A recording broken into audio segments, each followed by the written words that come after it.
જય માતાજી મિત્રો, હર મહાદેવ. સ્વાગત છે તમારું ગુજરાતી ઇન્વેસ્ટર ચેનલની અંદર.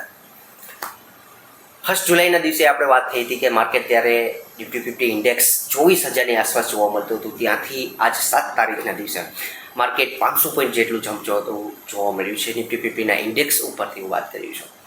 સારો એવો સપોર્ટ આપણને મળતો હોય અત્યારે તો ક્રૂડ ઓઇલનું ઘણું એવું ડાઉન થવું, આ સિવાય જે યુદ્ધની અંદર વિરામ થતાં મોંઘવારીની અંદર જે કંટ્રોલ જોવા મળ્યો છે. બીજી વસ્તુ એ ખૂબ જ અગત્યની કે Q1ના રિઝલ્ટ હવે ટૂંક સમયની અંદર મોટી કંપનીઓના રજૂ થશે. મોસ્ટલી જે કંપનીઓ અત્યારે પોતાના Q1ના રિઝલ્ટ ઉપર પોતાનો રિવ્યૂ જોવા મળે છે, એના ઉપર શેરની અંદર અપ ડાઉન જોવા મળે છે.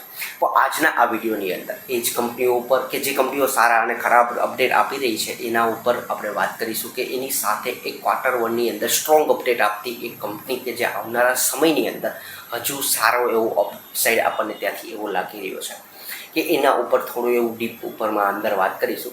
તો થોડી એવી નજર મારી આજના દિવસે આપણા માર્કેટ ઉપર કે આજે નિફ્ટી 50 ઇન્ડેક્સની અંદર આજની એક્સપાયરી સેશન જોવા મળવાનું કે એના ઉપર કે આજનું જે માર્કેટ એ લાસ્ટ સેશનની અંદર એકાએક નીચે આવેલું છે, એ એક્સપાયરી રિલેટેડ આપણને જો અપડેટ જોવા મળ્યું છે.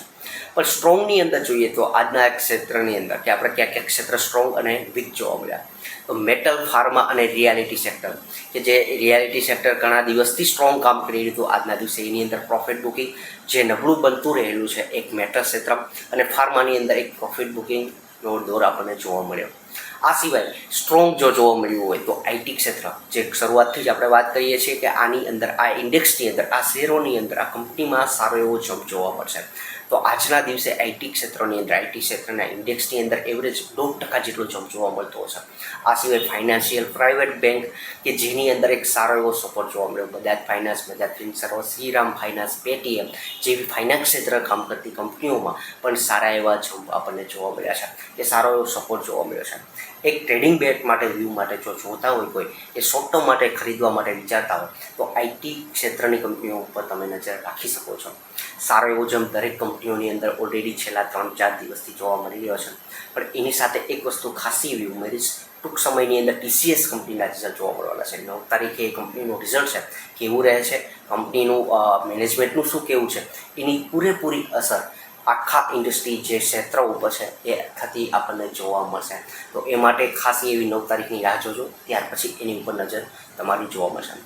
આ સિવાય આજના દિવસે ટ્રેન્ડ નામની કંપની કે જે કંપનીનો Q1 અપડેટ જોવા મળ્યું છે, માર્કેટ ધારી રહ્યું હતું કે રેવન્યુની અંદર 20-22% જમ્પ જોવા મળશે, એની જગ્યાએ 19% રેવન્યુ જમ્પ જોવા મળશે એવું કંપની દ્વારા જણાવવામાં આવ્યું.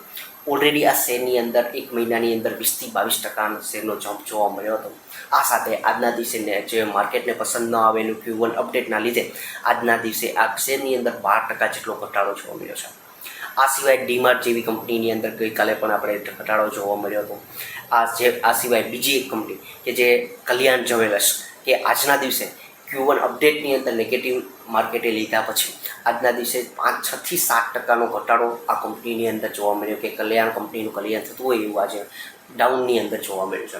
પણ એની સાથે એના કોમ્પિટિટર મોટા લીડર કહી શકે એવી ટાઇટન કંપનીની અંદર 3.5% તેજી આપણને શેરની અંદર જોવા મળી છે. કે એની પાછળનો રીઝન કે Q1 અપડેટ અને એની સાથે બ્રોકરેજ વ્યૂ કે બ્રોકરેજ દ્વારા પણ એને અપસાઇડ ટાર્ગેટ પણ એને સ્ટ્રેસ કરેલા છે કે આ વસ્તુ એને ઉપર પણ આજના દિવસે તેજીનું કારણ બનેલા છે. આ સિવાય બીજી કંપની કે જે કંપનીની અંદર ઘણો એવો ઘટાડો સાથે જોવા મળ્યો છે કે સારો એવો ટોપથી ડાઉન કામ કરી રહી છે, જ્યુબિલિયન્ટ ફૂડ કે જે કંપની એવરેજ 800-850 રૂપિયાના શેરની આસપાસ કામ કરી રહ્યું તો હાલની દૃષ્ટિએ 450ની આસપાસ આ શેરની આજે ક્લોઝિંગ થતી જોવા મળી છે. શેરની અંદર સારું રિઝલ્ટ જોવા મળ્યું છે. મોતીલાલ ઓસ્વાલે પણ એને અપગ્રેડ કરેલો છે, 8% જેટલો જમ્પ એને કંપનીની અંદર દેખાઈ રહ્યો છે.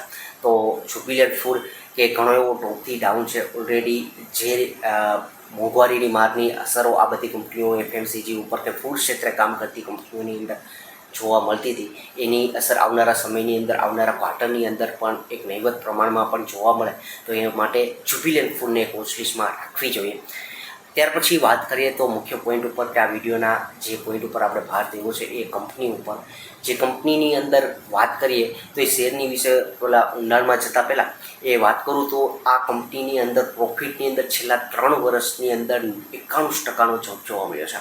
આ સિવાય જે શેરની અંદર જે છેલ્લા શેરની અંદર રિટર્ન જોશો તો 3 વર્ષની અંદર 5% જ રિટર્ન મળેલું છે. બીજી વસ્તુ હજુ થોડું લાંબો ચાર્ટની અંદર જોઈએ તો આ શેરની અંદર 5 વર્ષની અંદર -1%નું રિટર્ન જોયું છે.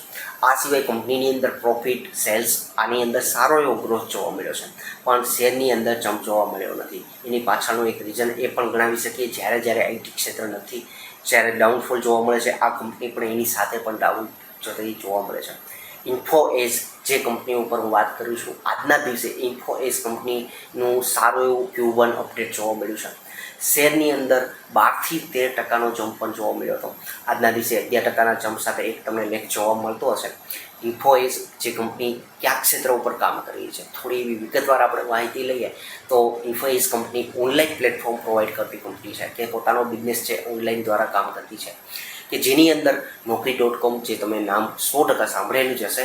આ સિવાય 99acres.com રિયલ ક્ષેત્રે પણ કામ કરતી કંપની, જીવનસાથી.com, આ સિવાય શિક્ષા.com, આ 4 એવા સારા એવા સ્તંભ કહી શકીએ આની અંદર પણ પોતે કંપની કામ કરી રહી છે. જીવનસાથી, શિક્ષા.com આ કંપનીની અંદર પણ ઓલરેડી આ કંપની પોતે આ સેગમેન્ટની અંદર લોસનની અંદર કામ કરી રહી છે. આ વસ્તુ એક ખાસ ધ્યાનમાં રાખવી જોઈએ. આ સિવાય ઘણા એવા પોઝિટિવ પોઈન્ટ બીજા એવા આ કંપનીના એ છે કે જે કંપનીને આપણે ધ્યાને દોરવા જોઈએ, કે આ કંપનીનું પોતાનું ઇન્વેસ્ટમેન્ટ છે એ ઇટરનલ, કે જે પહેલાં ઝોમેટો કંપનીનું નામ હતું, ઇટરનલની અંદર આ કંપનીનું 12.38%નું હાલની અંદર જે ઇન્વેસ્ટમેન્ટ છે. ત્યાર સિવાય પીબી ફિનટેક કે જે પોલિસી બજાર કહીએ હતી એની અંદર પણ 6.5%નું સ્ટેકનું હોલ્ડિંગ પણ આ કંપનીનું એમાં છે, કે જે ઓનલાઈન પ્લેટફોર્મ ક્ષેત્રમાં જે ઓનલાઈન ઉપર કામ કરતી કંપનીઓ છે એ કંપનીઓની અંદર આ કંપની પોતે પોતાનું રોકાણ પણ કરી રહી છે. આ સિવાય બીજી ઘણી એવી એઆઈ ક્ષેત્રની ઉપર કામ કરતી કંપનીઓ છે, એની અંદર છેલ્લા 5 વર્ષની અંદર આ કંપનીએ સારું એવું યોગદાન આપેલું છે. આપણને એમ થતું હોય કે ઇન્ડિયાની અંદર કોઈ પણ એવી કંપની નથી, પણ આ કંપનીની અંદર ઘણા એવા એફઆઈઆઈડીઆઈનું હોલ્ડિંગ પણ એઆઈ ક્ષેત્રમાં છે. આ કંપનીએ પોતે એઆઈ ક્ષેત્ર ઉપર કામ કરતી ઘણી કંપનીઓમાં પણ ઇન્વેસ્ટમેન્ટ કર્યું છે. એની નામ ઉપર નજર મારીએ તો આમાં એઆઈ અને ડીપ ટેકની અંદર સારું રોકાણ છે આ કંપનીનું. એઆઈ નાની .ai માફ કરજો, GNani.ai નામ થોડું કટપટું છે. આફ્ટરશૂટ છે, પછી Attensive.ai છે, અનબોક્સ રોબોટિક્સ, આ સિવાય E-Plan કંપની છે, પછી મનાસ્તુ સ્પેસ, આ સિવાય ક્લીન ઇલેક્ટ્રિક, આ સિવાય ઘણી કંપનીઓના નામ તમે સ્ક્રીન ઉપર જોતા હશો કે આ એઆઈ ક્ષેત્રમાં કામ કરતી નાની મોટી કંપનીઓમાં પણ ઇન્ફો એજે પોતાનું રોકાણ કરેલું છે, કે જે આવનારા સમયની અંદર જે ટેકનોલોજીની ઉપયોગ આપણે કરવો જ પડશે, કે આ ક્ષેત્રની અંદર આ કંપનીનું સારું એવું રોકાણ છે. આ કંપનીના ફંડામેન્ટલ અને માર્કેટ કેપની દ્રષ્ટિએ આ કંપનીને જોઈએ તો માર્કેટ કેપ આ કંપનીનું 74,961 કરોડનું છે. વેલ્યુએશન માર્કેટ કેપની દ્રષ્ટિએ જોઈએ તો લાર્જ કેપ ક્ષેત્રની અંદર આ કંપની જઈ રહી હોય એવું લાગી રહ્યું છે, કે ટૂંક સમયમાં સારો એવો અપસાઇડ આ કંપનીના શેરના ભાવની અંદર જોવા મળે તો લાર્જ કેપ કેટેગરીમાં પણ ગણાવી શકીએ. અત્યારે મિડ કેપ કહી શકીએ એવી કંપની છે. એવરેજ શેરનો ભાવ અત્યારે 1150ની આસપાસ ટ્રેડ કરી રહ્યો છે. 52 વીકનો હાઈ 1485 અને 52 વીકનો લો 908 રૂપિયા છે. વેલ્યુએશનની દ્રષ્ટિએ જોઈએ તો પીઈની દ્રષ્ટિએ આ કંપનીનો પીઈ છે એ 52.70નો જોવા મળી રહ્યો છે. જે ક્ષેત્રની અંદર આ કંપનીનું રોકાણ છે એ ક્ષેત્રની કામ કરતી બીજી કંપનીઓની પણ ઇન્વેસ્ટમેન્ટ અને વેલ્યુએશનની સામે આ કંપનીનું વેલ્યુએશન એટલું બધું મોંઘું ના ગણાવી શકે. આ સિવાય બીજી વસ્તુ કંઈક સારી એવી મને લાગતી હોય તો આ કંપનીના ક્વાર્ટરલી દરેક કંપનીના આ કંપનીના રિઝલ્ટ તમે ચેક કરશો ક્વાર્ટરલી એકદમ સારા એવા પ્રોફિટેબલની અંદર ગ્રોથ, સેલ્સની અંદર ગ્રોથ થતો જોવા મળ્યો છે. કંપનીની પાસે 37,784 કરોડનું રિઝર્વ છે. સારામાં સારું રિઝર્વ કંપનીની પાસે છે. એક સારો એવો માર્જિન કમાતી કે સારો એવો માર્જિનની સાથે કામ કરતી આ કંપની છે. એની અંદર સારામાં સારું માર્જિન આ ક્ષેત્રની અંદર આ કંપનીને મળી શકેલું છે. એટલે અને સારામાં સારું રિઝર્વ કંપનીની પાસે છે, કે આવનારા સમયની અંદર આ કંપની એવી પણ ક્ષમતા ધરાવી શકે કે બોનસ સ્પ્લિટ છે, આ સિવાય સારું એવું ડિવિડન્ડ છે, આ ક્ષેત્ર આ કંપની પોતે ઇન્ફો એજ Naukri.com જે કંપનીનું નામ છે એ આપી શકે. ત્યાં સિવાય એની બહુ રસપ્રદ અને સારી વસ્તુ મને લાગી હોય આ કંપનીની તો એ છે કે કંપનીના પ્રમોટરો એફઆઈડીઆઈ અને ગવર્મેન્ટની અંદર ગવર્મેન્ટનું પણ આ કંપનીમાં હોલ્ડિંગ છે. તમે સ્ક્રીન ઉપર જોતા હશો એમાં તો પ્રમોટરોનું હોલ્ડિંગ 37.50 છે. એફઆઈઆઈનું હોલ્ડિંગની અંદર જોશો તો 27.97નું સારું એવું એફઆઈઆઈનું હોલ્ડિંગ છે. ડીઆઈનું હોલ્ડિંગ પણ સારામાં સારું 23.43નું જોવા મળે છે. આ સિવાય ગવર્મેન્ટનું હોલ્ડિંગ છે 0.66નું જોવા મળે છે. ગવર્મેન્ટનું પણ હોલ્ડિંગ આ કંપનીની અંદર છે. આ સિવાય આપણી જેવી પબ્લિક છે એ 10.34 તમને દેખાય છે, પણ એની અંદર થોડી એવી ડિટેલ્સની અંદર જોશો તો મિત્રો એમાં મોટા જે ઇન્વેસ્ટરો છે એનું 5.25નું હોલ્ડિંગ જોવા મળશે. તમે ઓલ ઓવર સરવાળો એનો કરશો તો એની અંદર મોટા ઇન્વેસ્ટરો છે એનું 5.25નું હોલ્ડિંગ જોવા મળશે, અને આપણી જેવી પબ્લિક છે એ 5.0નું હોલ્ડિંગ ધરાવે છે. મારી દ્રષ્ટિએ આ કંપની એઆઈ ક્ષેત્રની અંદર સારું કામ કરી રહી છે, સારો એવો પ્લેટફોર્મ પ્રોવાઈડ કરતી કંપની છે. બીજી વસ્તુ, આવનારા સમયની અંદર ઝોમેટો ઇટરનલ જે આવનારા સમયની અંદર જે પ્લેટફોર્મ ઉપર કામ કરી રહી છે એ કંપની આવનારા સમયની અંદર સારું એવું પણ રિટર્ન આપી શકે એવી ક્ષમતા ધરાવે છે કે એના લક્ષ્યને ધ્યાનમાં રાખી આ કંપની સારું એવું કમાઈ શકે એમ છે.